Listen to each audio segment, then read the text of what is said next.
Most people doing calf raises make this one key mistake, which leads to suboptimal muscle activation, but also less gains in ankle and foot mobility. And that mistake I very commonly see is an inability to keep the big toe properly down and pressure through it as they go into that calf raise. You see, calf raises require us to go into plantar flexion of the ankle and also a relatively higher arch position of the foot, which is referred to as supination.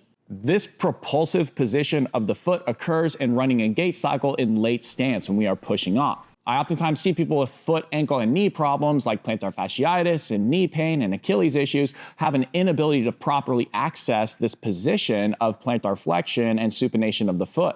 Because they need to access this position but don't fully genuinely have it, they compensate to get it. What this oftentimes looks like is they don't load their big toe properly and they roll onto their outside toes like this.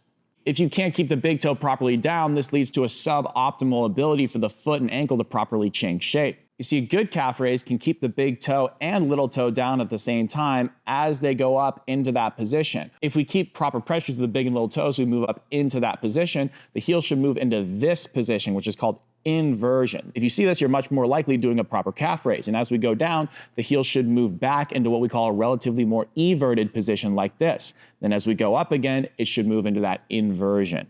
So proper pressure to the big and little toe and that heel action is what I'm looking for in a good solid calf raise with optimal biomechanics. So an easy way you can address this is just simply think about pushing through your big and little toe together. But if you're struggling to keep your big toe down, you could take a wedge and slide it underneath the ball of your foot and your first two toes like this. This will make it easier for you to keep that big toe down. I oftentimes see that it leads to better mechanics at the rest of the foot and heel as well.